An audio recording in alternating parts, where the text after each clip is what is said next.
Hey guys, tonight we step into the darkest shadows of history, where a cruel disease spares no one, even those wearing crowns weighed down with gold and jewels. Imagine sneaking deep into a pyramid, where the air has the thickness of death's dry scent and fear, each footstep echoing on the cold, unforgiving stone. This disease not only devours flesh, but spreads terror with terrifying speed. Like an unstoppable whirlwind of death. In an instant, sores cover the body. Nerves become paralyzed, rendering the victim unable to feel fire or ice. Its transmission rate even crossed borders, just one accidental touch, and the curse passed from one person to another before anyone could react. In those days, medicine was in its infancy. There was no remedy powerful enough to fight it. The only so-called treatments were primitive folk cures, smearing crocodile dung and applying mouldy bread to the wounds. Even 10 members of the royal family people, once thought immortal, succumbed to this devilish bacterium. The origin of the disease remains a mystery, some whispered. It was the Queen's tomb curse. Others believed a treacherous vizier had poisoned the throne itself. So, before you get comfortable, take a moment to like the video and subscribe, but only if you genuinely enjoy what I do here. And don't forget to share where you're watching from and what the local time is for you in the comments. Now, dim the lights. Maybe turn on a fan for that soft background hum. And let's ease into tonight's journey together. And now, we begin our journey in the darkest shadows of history, where millennia-old mysteries lie silent beneath the limestone. Part 1: Darkness within the Egyptian pyramid. You open your eyes into pitch-black darkness, your chest tightening as the air presses in, thick with the scent of fine dust and the chill rising from parched limestone. Our footstep echoes, as if casting endless ripples down the yawning corridor. In your hand, only a flickering torch illuminates the mysterious hieroglyph-carved walls. The dancing flame casts flickering patches of light and shadow, restless as if phantoms swirl around you. On a roughly hewn limestone block, a relief emerges with startling clarity, the first royal figure of Egypt, Pharaoh Akenaten, the heretic king who abolished the polytheistic tradition centuries old, born during the glorious reign of Thutmose III. He was the son of Amenhotep III and Queen Tiye, and later the brother of Tutankhamun. Yet instead of the customary portrait of a pharaoh clutching a scepter or raising offerings, this relief depicts a scene of unspeakable brutality, swollen, blistered hands, deformed fingers, skin riddled with festering sores. Hieroglyphs surrounding the image record wails of agony and despair. This is not an ordinary ailment, but leprosy itself, a merciless scourge that eats away flesh, destroys nerves, and robs royalty of the divine aura.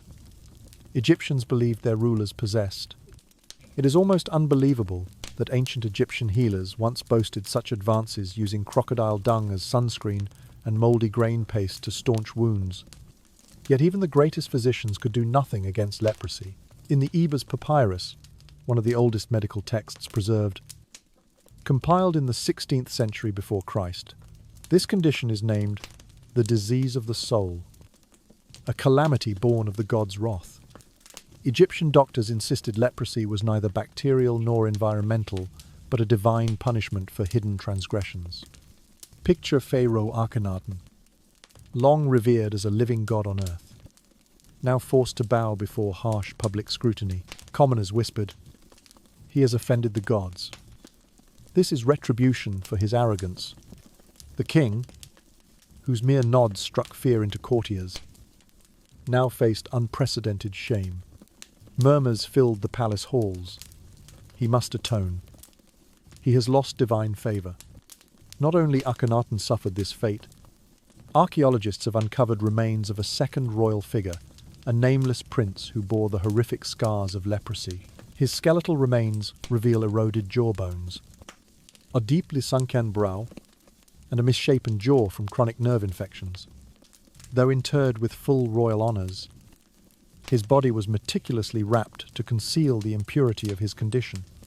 This proves the court was willing to sacrifice truth itself to preserve the illusion of an invincible dynasty. A healthy pharaoh symbolized the kingdom's prosperity, plentiful harvests, the Nile's generous flooding, secure borders, all reflections of the monarch's well-being. Conversely, a leprous ruler spelled disaster fields withered. Armies faltered.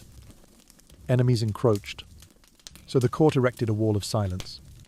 Rather than admit the king's illness, they claimed he was in deep meditation within the palace, on pilgrimage to sacred lands, or resting for health in a remote estate. Priests devised countless bizarre rituals, bathing the king in myrrh-infused perfumes, sprinkling ash of dry reeds over his body, inscribing protective glyphs upon his flesh, and reciting prayers without cease. Incense smoke billowed through the royal tomb. Drums and windpipes echoed through the night. Yet all these measures offered only spiritual comfort. They could not halt the leprous rot consuming his flesh. You can imagine Pharaoh Akenaten lying upon a cold stone slab, his vacant eyes filled with despair, tears tracing hollow cheeks, while the chanting of sacred texts echoes like lamentations from beyond. These tales of royal leprosy reveal a dark truth. Even gilded power shrinks before the ravages of disease. The pharaoh's supposed immortality was merely an illusion woven from webs of deceit and enforced silence. Today, as the pyramids still stand sentinel along the Nile's banks, those dark secrets lie hidden in their depths, waiting to be unearthed. And this is only the beginning of our journey to uncover the curse of leprosy across time and space. Continuing from the gloomy shadows of the Egyptian pyramids, let us step onto the cold stone floors of Byzantine, where golden light serves only as a finely crafted mask to conceal festering wounds. Part 2. The Dark Empress of Byzantium.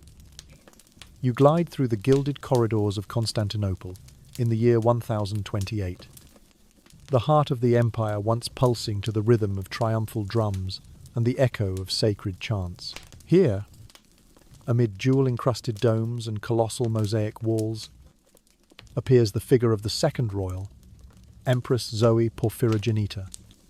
The sovereign born in imperial purple, Porphyra, meaning purple, daughter of Emperor Romanos II and Empress Theophano, she was the younger sister of Princess Anna Porphyrogenita, and together with her elder sister Theodora, Zoe carried within her the royal bloodline that spanned 2 centuries, an unbroken legacy of both glory and peril. From childhood, Zoe was nurtured in palaces of gold and marble, steeped in ceremony and authority. Her mother, Theophano, rumoured to be of foreign birth, leveraged her beauty and cunning to elevate her husband Romanos II to the throne, inaugurating the splendid Macedonian dynasty. Her father, Romanos II, though he reigned only a few years, revived the empire's economy and culture. Zoe grew up in that atmosphere of power, praised for her full-moon beauty and skill in statecraft. Yet beneath layers of royal cloth and shimmering jewels, the birthmarks on her skin pale. Mottled patches like shards of broken glass became a grave secret. The court dared not acknowledge any medical diagnosis. They dismissed it as a common skin issue, or sensitive skin from imperial stress. Although later historians recorded that Zoe set up a wing of the palace as a cosmetics laboratory, meticulously blending perfumes, creams, and ointments. Many believed those efforts were not merely for beauty, but to hide the first signs of the dreadful disease leprosy. During her tumultuous reign, Zoe endured 2 sorrowful marriages. Her first husband, Romanos, the third Argyros, ascended the throne in the year 1028, but met a mysterious end in a flaming bath. Amid rumours of foul play or accident, in the year 1030, she remarried Michael IV Paphlagon, a commoner she had raised to the zenith of power. Yet, under Michael IV's rule, Zoe's health deteriorated, further numbness in her hands and feet, red blotches, rising and fading, and nerve damage that triggered wild fits of rage. The palace halls were filled with hushed whispers. Will that robe cloak the marks well enough? Or can that perfume disguise the blemishes? The imperial palace gradually became Zoe's private prison. Every step she took had to be calculated. Her mottled skin concealed by silk gloves and elaborately tailored heavy robes. In the flickering oil lamp light, one could picture her stirring a bowl of ointment, inhaling the rich scent of myrrh, and whispering to herself, "Though I wear a splendid crown upon my head, this body remains vulnerable, flesh and bone." In the official chronicles, it is recorded that Zoe adopted the third royal, Michael V, an orphan boy of peasant origin, and named him heir. Historians still debate, was this a shrewd political gambit to secure her lineage's claim, or a sign of impaired judgment? Many argue that nerve deterioration from leprosy made her increasingly distrustful, prone to erratic decisions driven by emotion. Night descended, and Constantinople lay silent, pierced only by wind through arched windows and distant temple bells. The imperial attendants carefully scattered incense throughout her chamber, shielding the empress from direct light.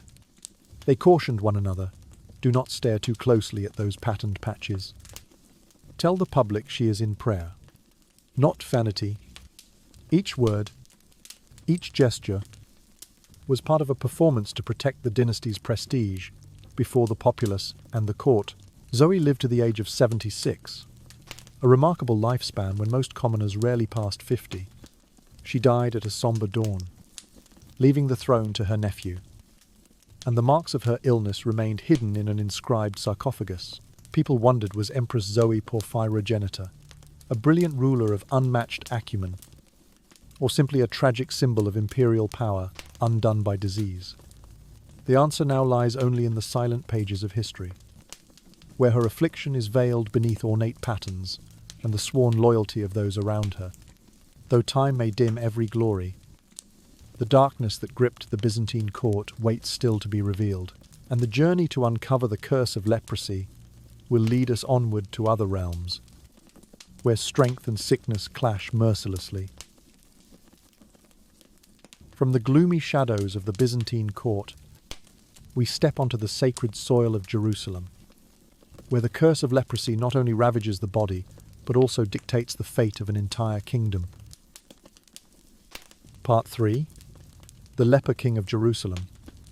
In the year 1174 at Jerusalem, the third royal figure, Baldwin IV, was formally crowned at the age of 13. His father was King Amalric I of Jerusalem, renowned for his campaigns in Egypt, and his mother was Princess Agnes of Courtenay, said to have brought noble Courtenay blood into the royal family. Baldwin also had a twin sister, Princess Sibylla, who would later become central to the struggle for power. From as early as 9 years old, the young prince had lost all sensation in his right arm, a sign of serious nerve damage recorded by Master William of Tyre in his chronicles when Baldwin grasped a melting candle without uttering a cry. News of the leper's curse spread throughout the city. Despite the court's efforts to keep it secret, senior officials whispered to one another, "The prince suffers an incurable malady. Leprosy has become a divine curse." But Baldwin IV, unlike many leprous rulers who hid in darkness, chose a different path. He openly wore a silver mask to cover half his face, donned his crown with regal dignity, and advanced to the front lines with the spirit of a warrior. At only 16 springs, King Baldwin IV led his forces at the Battle of Mongisard in the year 1177. Before that, Saladin had threatened to overrun all of Jerusalem with his seasoned army. Though he could no longer feel the heat of his sword or the chill of his armor, the king still rode into battle, lance in hand, eyes alight with determination. The image of the masked king standing on the battlefield amid enemy ranks inspired his troops so fiercely that Saladin's army was forced into a crushing retreat. It is said that Baldwin IV regarded leprosy as a trial from the divine, and each ulcer, Each numb limb was for him a step towards spiritual purification on the road to the holy city. The court quickly recognized the political value of the brave leper king's image. They composed hymns, celebrating his unparalleled courage, carved Baldwin IV's likeness into palace reliefs, and skillfully used this victory to heal divisions among the barons. Soldiers, too, felt a newfound pride and unity. Around the campfires at night, tales of the leper king became a beacon of hope amid the dark trials of the Crusades. Yet publicizing his illness also sowed seeds of discord. Rival factions quietly probed for leverage. Seeking to manipulate the young throne, Baldwin's sister, Princess Sibylla, together with her husband Guy of Lusignan, exploited her brother's fame to rally supporters. They deftly forged alliances, arguing that Baldwin IV's reign could not last, and that the realm needed a healthier heir to safeguard the kingdom. When Baldwin died at the age of 24, the rifts ran so deep that civil war erupted, enabling Saladin to besiege and capture Jerusalem in the year 1187. The life of Baldwin IV stands as a tragic testament. He was a king who fought valiantly on the battlefield while battling an enemy within his own flesh. Each leprous wound served as a reminder that, however well the crown might conceal it, the divine could test any ruler, and human frailty remains vulnerable to fate's merciless hand. Baldwin IV's story is more than the chronicle of a gifted monarch. It is proof of the unforgiving struggle between power and disease, a tragedy etched forever into the legend of the Crusades. Continuing the tragedy of the leper king, we now turn to the turbulent succession drama at the Jerusalem court, where power and disease intertwine in a maelstrom of ambition. The fourth royal figure, Princess Sibylla. Remember that Sibylla was born in the year 1162, the youngest child of King Amalric I and Queen Agnes of Courtenay, and the twin sister of Baldwin IV. From her earliest years, she was raised amid the palace libraries. Under the shadow of her father, the conqueror of Egypt, and her mother, a woman of political acumen from the noble Courtenay line, alongside her sister Anna and her brother Baldwin, Sibylla absorbed the grandeur of Byzantine ceremony and mastered the arts of diplomacy and courtly intrigue. The death of Baldwin IV created a power vacuum unmatched in living memory.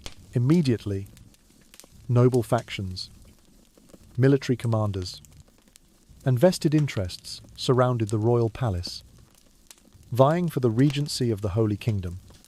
Amid that whirlpool of ambition, Princess Sibylla became the focal point of every negotiation. She who carried the imperial heritage and held the promise of the crown was forced to broker her own fate and that of her realm. First, Sibylla married William of Montferrat, a Piedmontese nobleman from northern Italy, believed to be a strong military ally with vast resources. The marriage took place in the year 1180. Amid glowing praise from European aristocracy, only 11 months later, Prince Baldwin V was born, expected to succeed his brother on the throne. Yet political factions remained deeply divided. The arson party controlled the old citadel, while the European barons backed the vassal forces. When William of Montferrat died under mysterious circumstances, Jerusalem faced a succession crisis. Court conspiracy whispered that the Holy Cross might be broken and the kingdom fall to Islamic enemies. Under that pressure, Sibylla was compelled to accept a second marriage to Guy of Lusignan, a young French noble born in the Kingdom of Jerusalem, but lacking military experience. This decision enraged many of Sibylla's supporters who had hoped for a stronger protector. Guy had no notable achievements, only his noble lineage to vouch for his claim. Each of Sibylla's marriages was a pact of tears and calculation. She resolutely placed the kingdom's interests above personal feelings and forced the court to recognize Guy as co-ruler. In return, Guy pledged to uphold the throne for her son Baldwin V and maintain internal stability. Secret councils between military leaders, senators, and royal advisors took place behind closed doors, part political convention, Part, ruthless battle of wits. Yet the power Guy wielded led directly to tragedy. In the year 1187, under Guy's command, the Jerusalem army suffered a catastrophic defeat at the Battle of Hattin. The citadel fell. Trusted commanders were captured or killed, and Sibylla witnessed her husband's shattered forces retreat across the parched fields near the Sea of Galilee. The bitter lesson of the Crusader state's worst rout shattered all faith in royal leadership. Not only did Jerusalem lose its military strength, but Sibylla lost her spiritual anchor as well. Prince Baldwin V, her son by William of Montferrat, died at the age of 3, extinguishing the final hope for the dynasty.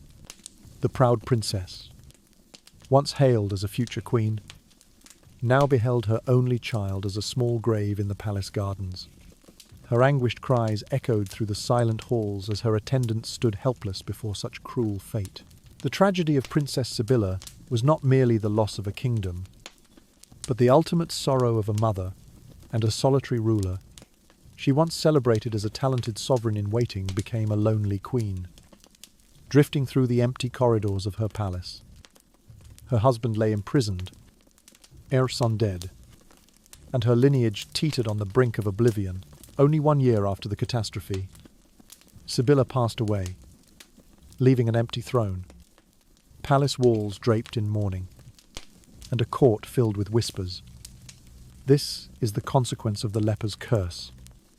Baldwin IV's death sowed the seeds of this collapse. This period clearly demonstrates that leprosy was not only a personal scourge, but also the spark that ignited a ruthless struggle for power.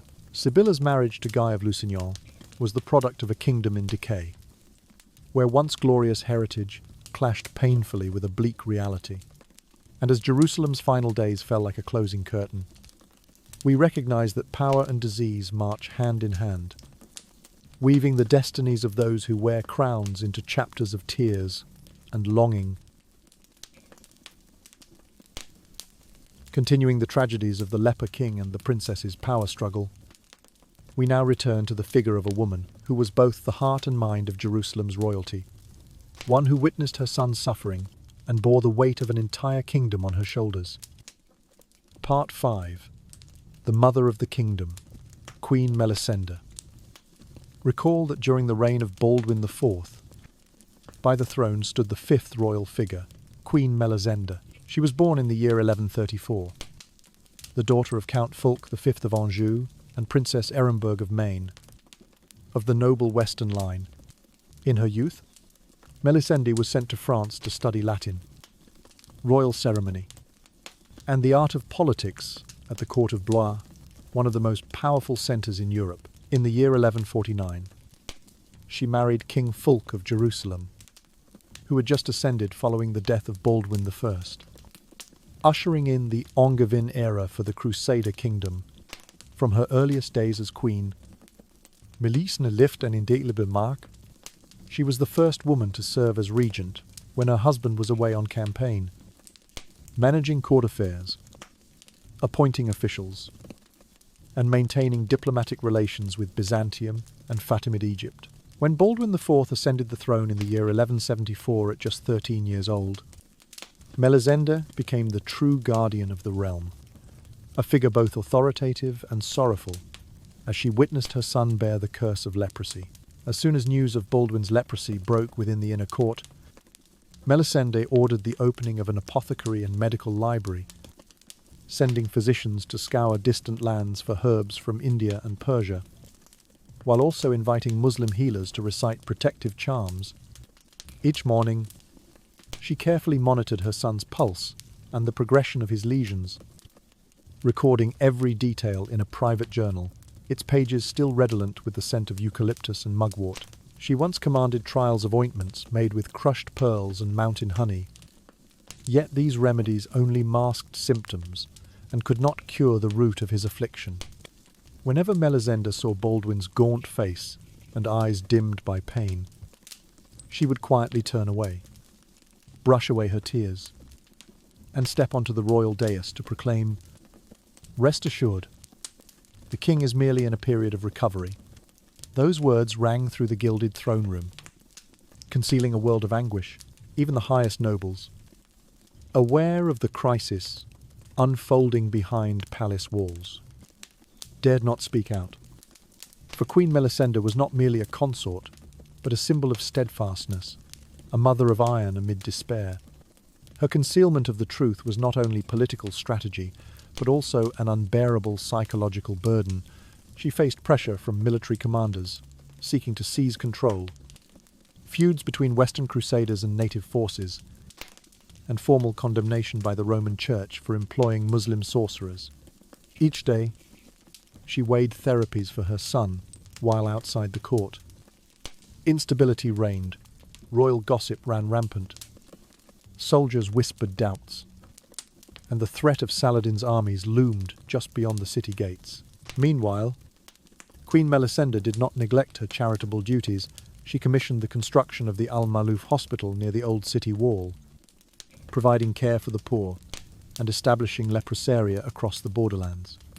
Physicians of the Alexandrian order were invited to serve, tending patients under olive trees with the Mediterranean breeze at their backs. This endeavor was not only an act of piety, but also a means to reassure the populace and soothe fears surrounding the dreaded, stigmatized disease. Yet Melisende's own health and spirit waned.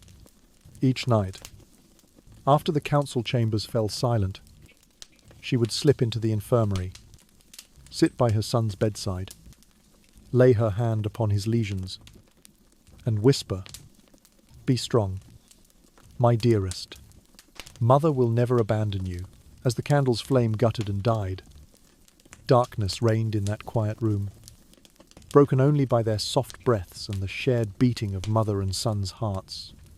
In the year 1161, Queen Melisende passed away at the age of 27, a remarkable lifespan by the standards of her time. She left a kingdom teetering on the edge after her death. The throne passed to Baldwin V, followed by the rule of Guy of Lusignan and the ensuing turmoil. Jerusalem plunged into chaos. The court lost its protector, the soldiers their morale, and Saladin saw opportunity in the kingdom's unraveling. Melisende's departure marked the beginning of a new tragedy, not only the succession conflicts of Princess Sibylla, but also the deeper consequences of the leprosy curse that had sown division within the royal family. She who sacrificed both her heart and her resolve for her son and her realm became living proof that leprosy was not merely a personal affliction, but the tinder that ignited further historical catastrophes. And our journey to uncover the curse of leprosy continues, leading us to the final ruins of the Kingdom of Jerusalem and the dynasties that followed, where power and disease forever walk hand in hand in the whirlpool of ambition. Part 6. The Mad Queen of Castile, Princess Juana. Continuing the mournful chapters of Jerusalem, we turn our gaze westward to the Iberian Peninsula, where the newly united realm of Spain under Ferdinand and Isabella was basking in its golden age.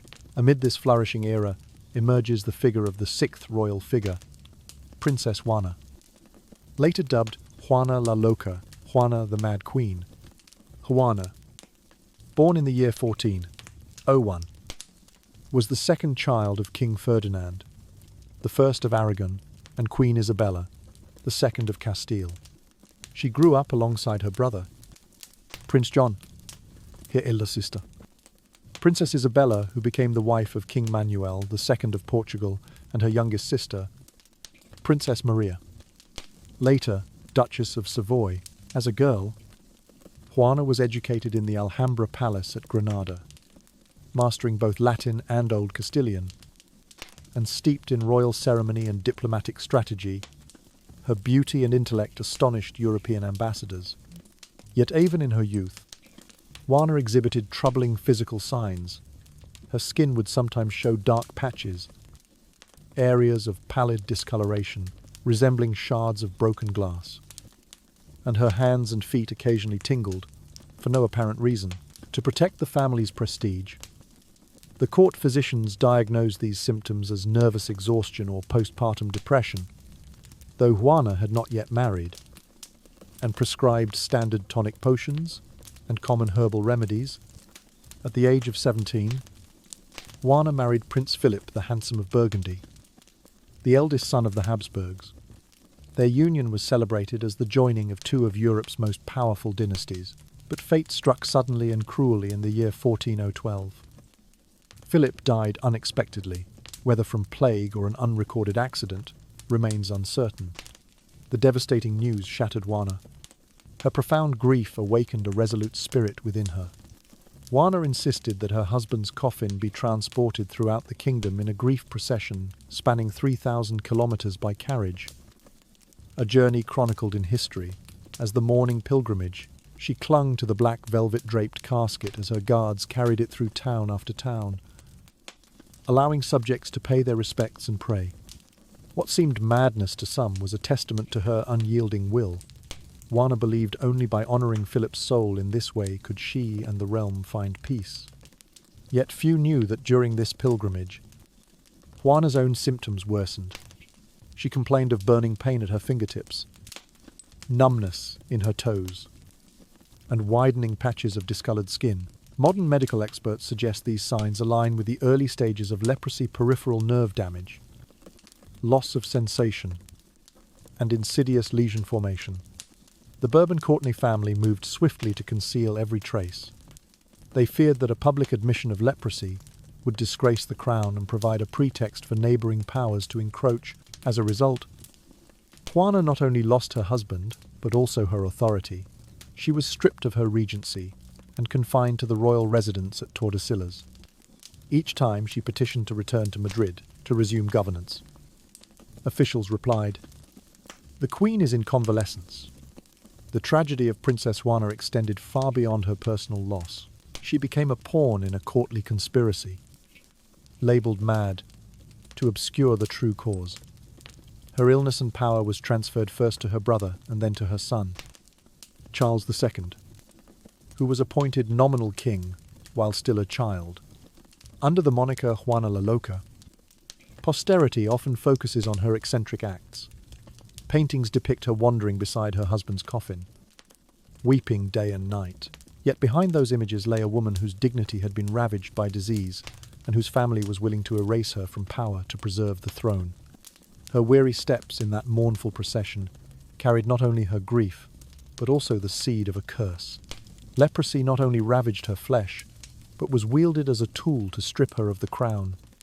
Juana died at Tordesillas in the year 1466, at the age of 65, a remarkable lifespan in an age of war and plague, though she played no further role in the bloody succession struggles.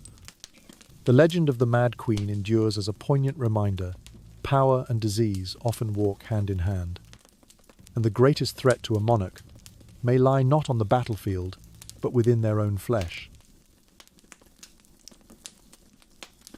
And so our journey to unearth the curse of leprosy continues, as we leave behind the castles of Spain and venture on to other dynasties, where history and medicine intersect to shape unforgettable tragedies. Part 7. The mysterious mark of the farmer king of Portugal, King Dinis. Continuing our journey across the Iberian Peninsula, we now arrive at the 13th and 14th century court of Portugal, under the 7th royal figure, King Dinis, the farmer king, celebrated for his stubborn wit, his patronage of poetry, and his public works constructing bridges, founding the University of Coimbra, and presiding over a time of peace and prosperity. His reign nonetheless bears a curious late-life shadow. In his final years, the chronicles note that King Dinis withdrew increasingly from public life. Observers remarked that his once rosy complexion turned pale, and that his private chambers grew ever more secluded. Official histories attribute his retreat to a desire for contemplation and the graceful delegation of authority to his heir, his son Afonso. Yet modern scholars suggest a more insidious cause, the onset of leprosy, silently ravaging his nerves and soft tissues. Taught possède royal dignity. The court never acknowledged any specific ailment. Instead, they proclaimed that the king was devoting himself to scholarly pursuits and living in quiet retirement as befitted his advancing years. This deliberate silence only fueled further rumour. Mimicking other great powers of the age, Dionysus' courtiers fashioned a benevolent image of their sovereign, a peacemaker king, a scholarly hermit who chose the life of the mind over courtly intrigue. Poets at court composed odes to the monarch who relinquished thrones to sow seeds of knowledge, turning his absence from governance into an act of wisdom. Yet behind the flattering verses lay a deeper dread that the true motive for his seclusion was to conceal the telltale signs of leprosy. When King Dionysus finally passed away, the unity he had maintained dissolved almost at once. His sons, Afonso and Pedro, plunged into bitter rivalry over succession. This fracturing of power recalled the leprous king's call that had doomed previous realms, demonstrating once more how the hidden spectre of illness can ignite political turmoil. From Dionysus' story, we learn that leprosy was not merely a private affliction, but a political fault line half hidden behind propaganda, half exploited as a rationale for gentle succession or delegation of civic duties. Few chroniclers recognize that these public explanations were less acts of magnanimity than measures to safeguard the crown before the disease's truth could emerge. Thus, the legacy of King Dionysus, the farmer king, endures as a cautionary tale. Even prosperity and learning cannot fully shield a ruler or a realm from the disruptive power of disease, especially when that illness becomes a secret weapon in the struggle for power. Part 8. Empress Theodora, the woman hidden in Byzantine darkness.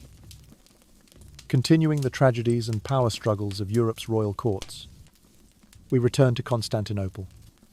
But in a later era, around the mid-14th century, there, amid the dim silver thrones of a waning Byzantine Empire, emerges the eighth royal figure, Empress Theodora Paleologina, a woman who almost vanished from the chronicles, quietly concealed behind carved arches and golden mosaics. Theodora was born in the year 1325, the daughter of Emperor Michael IX and Empress Rita of Armenia, carrying the bloodlines of both Byzantine and Armenian nobility.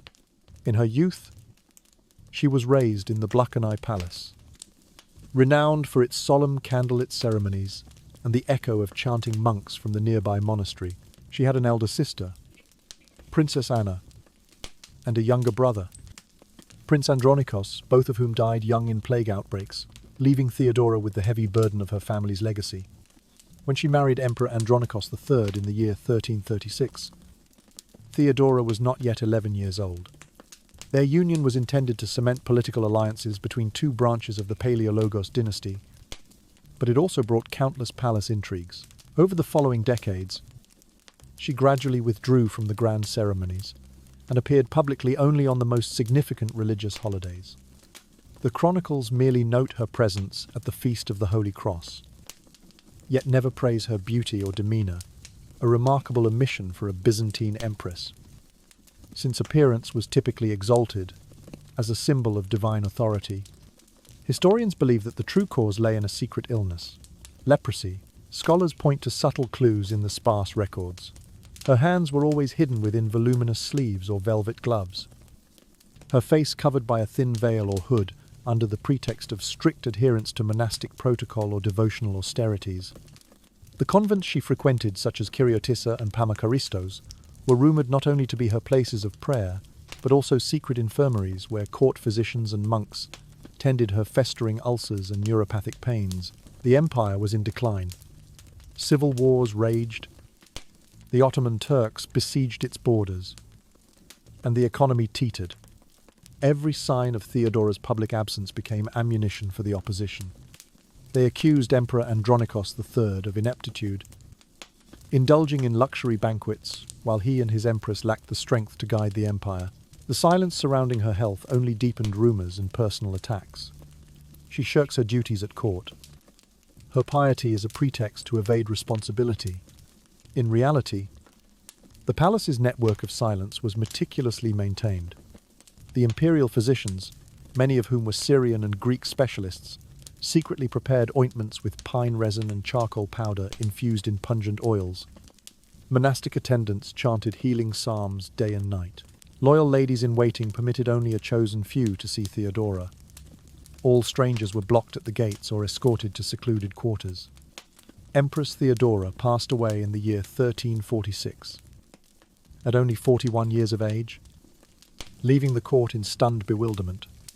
The official histories tersely describe her as a gentle, virtuous woman, praising charitable works such as her endowment to aid the poor at the Hagia Sophia and the founding of pious fraternities. Yet such flowery language served only as a veil over a darker truth. Leprosy spares neither empress nor commoner.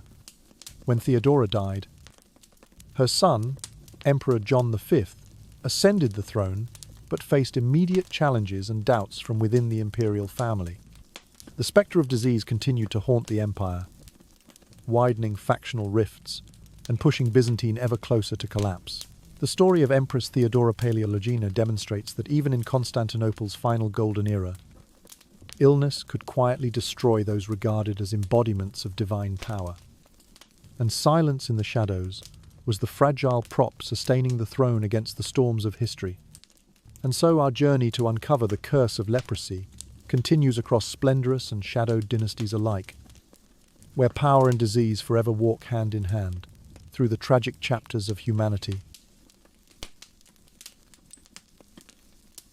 Part 9. The Forgotten Viking King, King Ragnvald. Continuing from the somber tales of the Byzantine court, we turn north to Scandinavia in the 12th century, when Viking rule remained fragmented, yet legendary for its bold warriors. In an ancient saga, there is mention of the 9th royal figure, King Ragnvald of the Kingdom of Norway, who reigned from the year 1220 to the year 1265, a span of 25 years, marked by both glory and mystery. Ragnvald was born into Norway's royal family, the son of Prince Einar and Princess Sigrid of Orkney. He grew up amidst feasts at Bergen Castle, trained in wielding the battle axe and taming wild horses alongside his sister Astrid and his younger brother Harold. Upon his accession at the age of 20, King Ragnvald swiftly asserted his authority through a series of coastal raids against Celtic shores and by recruiting the fiercest seafarers. Yet in the final years of his reign, his complexion began to pale, his skin turning ashen, as if drained of life. The sagas record that during a naval engagement against invaders in the year 1235, he could no longer feel the vibration of his axe handle, causing his sword to splinter the moment it struck enemy armor.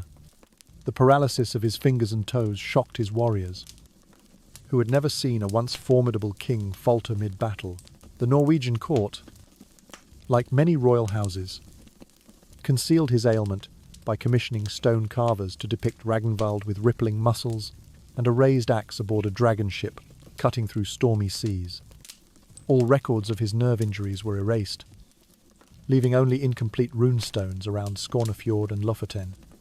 In a culture that revered physical strength, a king afflicted with leprosy was viewed as evidence of divine displeasure. The people believed that the frost gods had turned away, unbalancing the kingdom. Yet the fragmentary carvings and half-told saga preserved an allegory behind the triumphant war drums, lay a ruler masking his suffering to sustain his realm's glory. After 25 years on the throne, King Ragnvald passed away peacefully, leaving Norway to confront succession disputes among regional chieftains. His story reminds us of a harsh truth. Even the mightiest warriors can be undone by the body's relentless curse. Continuing from the saga of the Viking king, Ragnvald, we now turn eastward to the dim corridors of the Kremlin, where Russia's 16th century court trembled before the ragged figure of the 10th royal figure, Tsar Ivan IV, commonly known as Ivan the Terrible.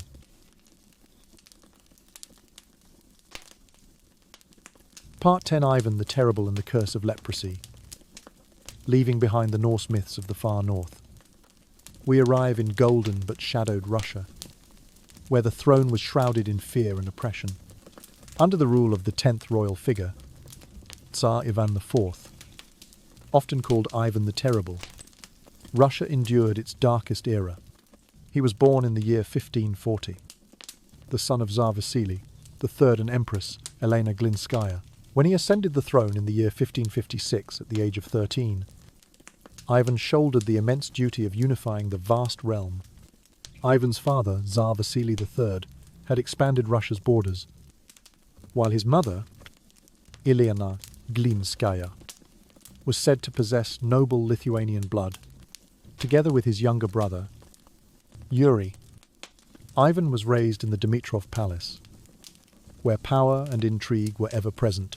Upon their father's death, Ivan and his brother fell under the control of regents, enduring a turbulent childhood marked by ruthless factional struggles beneath his imperial robes.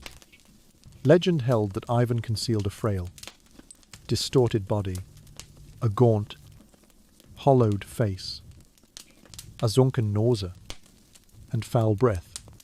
His private life was cloaked in mystery, but his reputation for brutality was universally feared.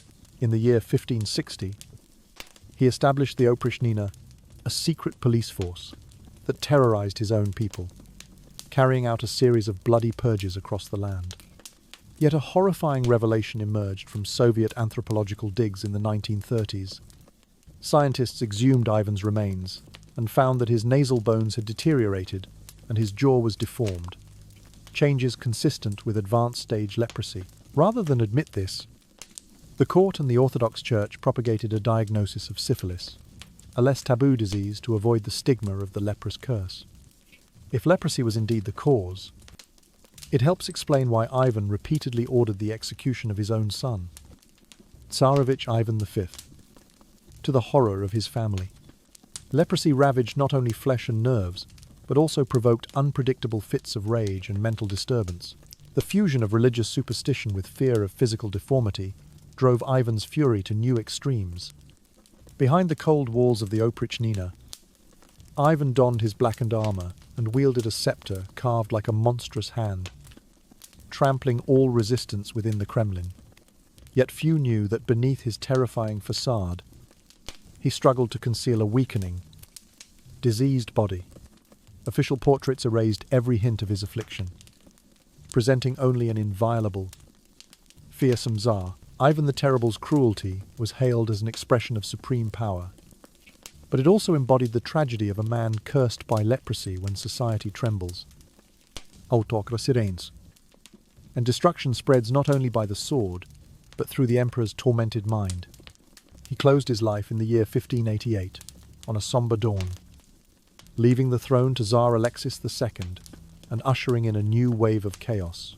Ivan passed away, yet the secret of his leprosy, never publicly acknowledged, still hung over the Kremlin's shadows, reminding posterity that unchecked power can descend into terror when the body can no longer withstand the weight of command.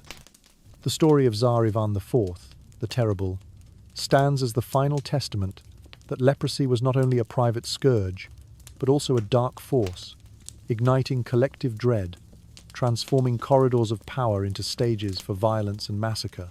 And though history cloaked his deeds in legend and triumph, the curse of leprosy lingered behind his every majestic step, awaiting the light of truth to reveal its full horror. Thus, we have reviewed 10 kings and queens, from the pyramids of Egypt to the shadowed halls of the Kremlin, each burdened by the haunting curse of leprosy. Yet our journey does not end here. There remain 4 more royal figures, each carrying their own tale of power, illness, and concealment across other dynasties from the Eastern empires to early modern Europe. Let us proceed to uncover the final 4 royal tragedies, where leprosy continues to cast its darkness and test the courage of those who wear the crown.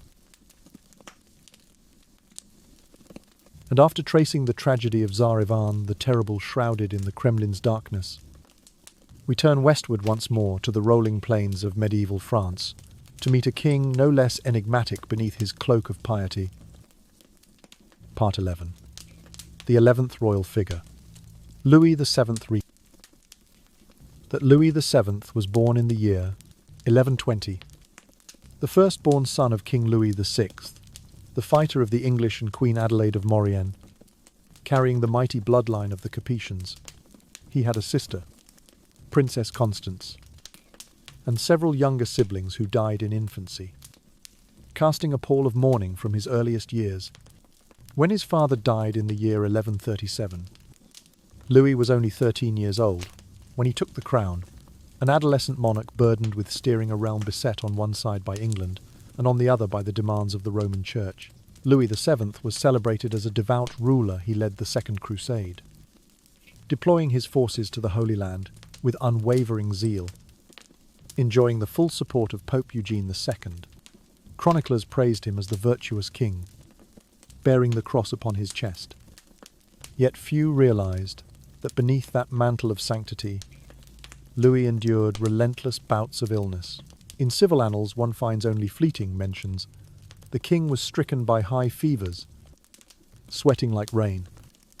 His visage turned ashen, or he withdrew to the abbey for weeks of prayer and repose, his nerves taxed beyond endurance. However, modern medical historians assert that these very symptoms align with the late stages of leprosy: gradual loss of sensation in fingertips and toes, chronic, slow-healing ulcers that tortured his joints, a body gaunt and perpetually fatigued. In a society where power and prestige defined worth, the French crown could not admit that its sovereign suffered from the era's most reviled malady. Thus, the Capetian court artfully concealed every sign. Whenever Louis left the battlefield or journeyed to a council, the official bulletin read, "The king is in retreat at the Abbey of Saint-Denis for devotions," or "He chooses to pray in silence to renew his spiritual strength." Those crippling joint pains were recast, not as disease but as divine trials, reinforcing among the populace the notion that such suffering was proof of their king's unshakable faith. During his conflicts with England, when Henry II of England repeatedly invaded Normandy and Aquitaine, Louis VII likewise used extended stays in monastic seclusion as a signal to the church that he prized piety above war. He reformed ecclesiastical laws, punished abuses of canon law severely, then swiftly departed court to visit convents, creating the legend that he prayed more than he drew his sword, while obscuring the real, bodily cause. When Louis died in the year 1144, before reaching the age of 50, rumours held that he expired from exhaustion after his pilgrimages or succumbed to a terrible bout of malaria. By avoiding any mention of leprosy, the royal council sidestepped scandal. Even the episcopal hierarchy dared not reveal the truth, for fear of tarnishing the holy king image cherished across Christendom. Looking back on the Capetian era under Louis VII, historians highlight grand marriage alliances, not least his union with Eleanor of Aquitaine, who later married King Henry, the Second Crusade, and his sweeping reforms of religious law.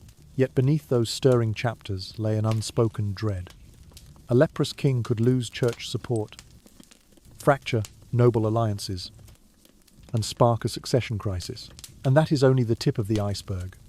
The story of Louis VII shows how, behind a veneer of sanctity, a disease like leprosy was not merely a personal affliction, but a latent threat to an entire dynasty, where faith shone so brightly it overshadowed harsh truths, and royal secrets were buried in the quiet chambers of cloistered abbeys. And after uncovering the discreet life of Louis VII among those shadowed abbeys, we now sweep back north to late 19th century Russia to meet a hidden rose amid silken secrets. Part 12. The 12th royal figure, Grand Duchess Maria Pavlovna. Maria Pavlovna was born in the year 1854. She was the granddaughter of Tsar Nicholas I and the eldest daughter of Grand Duke Konstantin Nikolaevich and Grand Duchess Alexandra of Saxe-Altenburg. She had a younger brother, Grand Duke Vladimir Konstantinovich, and a younger sister, Grand Duchess Olga Konstantinovna. All three were raised in the magnificent Winter Palace of St. Petersburg. From her earliest years, Maria was trained in lavish court balls and rigorous Romanov protocol, praised for her graceful beauty and fluency in English, French, and Russian. Yet beneath that brocade cloak, Grand Duchess Maria Pavlovna frequently underwent treatment in the neurology chamber beside the 4th floor, where imperial physicians set up a sick bed and prescribed sedative ointment blended with sulfur to apply to her skin rashes. In hastily scrawled letters preserved at the Winter Palace Library, a lady-in-waiting confided, "The princess's skin shows brown spots, and her hands tremble and go numb whenever the wind shifts." But the court censor swiftly removed those lines before any news could spread. Scattered medical records in the palace archives reveal that Maria Pavlovna often slept in a small isolation tent within her private quarters. Separated from the guests attending court banquets, the royal pharmacopoeia states, on day 1 of treatment, apply sulfur ointment. On day 5, soak the feet in a mineral salt basin. In week 2, undergo convalescence at Smolny Convent. The family labelled her as highly sensitive, prone to psychological trauma, to explain her months of absence from court festivities, advising minimize large gatherings and avoid harsh lights. However, in secret, Maria's private physicians and a handful of trusted court attendants whispered among themselves that she was showing early signs of leprosy, Your Highness. When she is on her feet too long, patches of skin begin to flake, and there is a faint scar on her nasal wing, a vestige of cartilage destroyed. One doctor recorded in a confidential journal, it was not only her skin. The numbing in her finger joints made it impossible for her to hold a teacup for more than a few moments, forcing her to use a small spoon to pour. The Romanov court's silence turned Maria's illness into a state secret. From the opulent winter palace to the fur-draped halls, no one dared utter the name of a disease that might shame the dynasty. Private newspapers, when reporting on Grand Duchess Pavlovna, merely described her as introspective and pensive, fond of reading meditation texts and keeping a journal of poetry, while outside, rumours circulated that she often withdraws to the winter gardens. When Maria Pavlovna neared her 40th year, she formally left the palace for a small country residence in the Tsarskoye Selo suburbs. Among pear orchards and icebound lakes, it is said she appeared only sporadically at spring balls, her face etched with sorrow. When she finally passed away, in the year 1901, at the age of 57, the brief obituary read, "The Grand Duchess has peacefully departed after extended convalescence." Not a single mention of leprosy appeared, leaving posterity to remember her merely as a wistful, deeply introspective woman. No one denied Maria Pavlovna's cultural patronage. She sponsored art exhibitions and championed Russian ballet, but few recognized that behind her regal grace lay a body slowly failing. The Neva River still flowed. The imperial dome still gleamed. Yet memories of the nights she lay in her isolation tent, by the dim candlelight, trembling as she pulled silk gloves over her wounds, remained an unspoken secret. The story of Grand Duchess Maria Pavlovna shows that in an empire where flawlessness was a symbol of power, illness had to be silenced beneath all splendor. Leprosy was not only physical torment, but also a spectre destroying the spirit, forcing the court to establish neurology chambers and meditation libraries to conceal the truth. When her attendants stepped out from the convalescent quarters into the brilliance of court life, they carried with them the heavy secret of a princess cursed by disease. And so, our journey to unearth the curse of leprosy in these great dynasties continues, as every crowned individual bears their own painful tale of power, silence, and the fragility of the human heart. Just having stepped beyond the cold golden walls of the Romanov court, our spiritual voyage now sweeps us southward to the rugged Andes, where a sun-worshipping empire crumbled beneath the twin storms of invasion and disease. Part 13. The 13th royal figure, Atahualpa of the Inca Empire. Atahualpa was born around the year 1560, the son of Emperor Huayna Capac and Empress Mama Rahua Oclo. He had a half-brother named Huascar, and within the Inca royal family, young Atahualpa quickly proved his leadership in the fierce succession struggles that followed Huayna Capac's death. Upon his accession, he became the final sovereign of the mighty Inca realm, ruling over the vast highlands around Lake Titicaca and beneath the slopes of the Golden Mountains. Beneath the sacred sun, Atahualpa's people revered him as the living embodiment of Inti, the sun god. Yet that very faith could not conceal the invisible scourge spreading through every Andean community. When Francisco Pizarro and his Spanish expedition first set foot on these shores, they carried with them an unseen enemy, smallpox. Entire villages of Incas fell, and Atahualpa himself did not escape the earliest symptoms. Chroniclers in Pizarro's retinue recorded the Inca emperor suffering relentless fevers, his skin turning ashen, like cold ash, his limbs swelling and breaking out in crimson. Maddening rashes. Spanish translators even noted Atahualpa would drift into delirium, his eyes glassy, hard to rouse at night. Yet amidst a populace thrown into panic by the epidemic, Inca interpreters and courtiers hurried to conceal the sovereign's illness. When Pizarro first encountered Atahualpa at Cajamarca, he described the emperor as handsome as a noblewoman, lounging serenely during the welcome ceremony, though no one noticed the slight tremor in his grasp of the sacred cup. Thanks to the devotion of his people, Inca officials kept his condition secret, allowing the conquistadors to believe Atahualpa remained full of vigor, a carefully staged political drama designed to prevent unrest and preserve faith in the sun. Emperor Atahualpa was then discreetly detained within the fortress. But Pizarro did not immediately execute him. Instead, the Spaniards seized his captive's authority as leverage, demanding an immense ransom of gold and silver. In desperate submission, the Incas piled treasure upon treasure until every storehouse lay empty.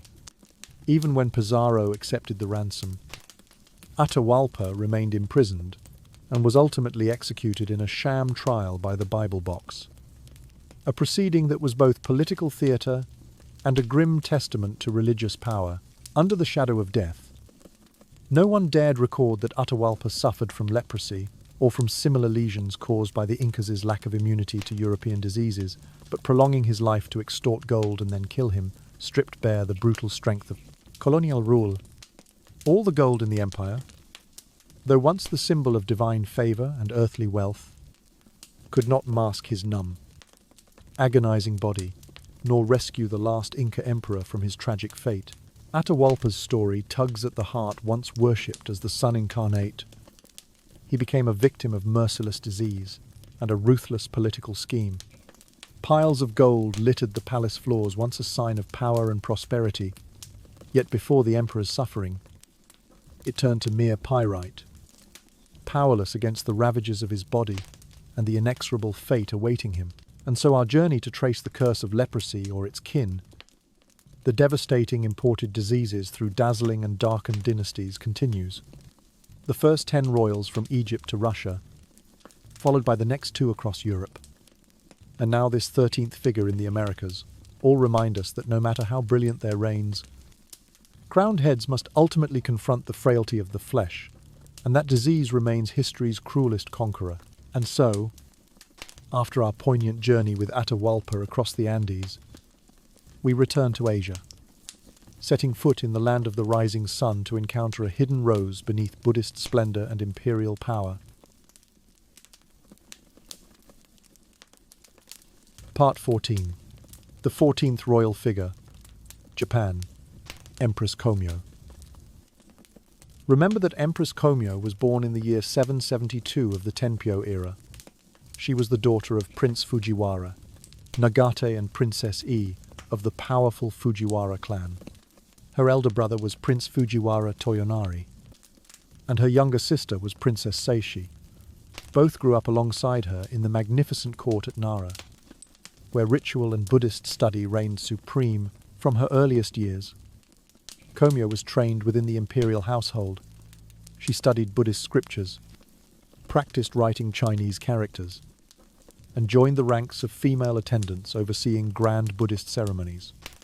In the year 7-3, she married Emperor Shomu, the 7th sovereign of the Nara dynasty himself, renowned as a devout Buddhist, the builder of Todaiji Temple, and numerous medicine pagodas to heal suffering souls. Together they had 2 children, Crown Prince Joki later, Emperor Shomu II, and Princess Fuwa, hailed as the future hope of the imperial line, yet amid chronicles celebrating the merciful empress, like Mogollon, a few noted the faint signs hidden beneath Kōmyō's graceful form.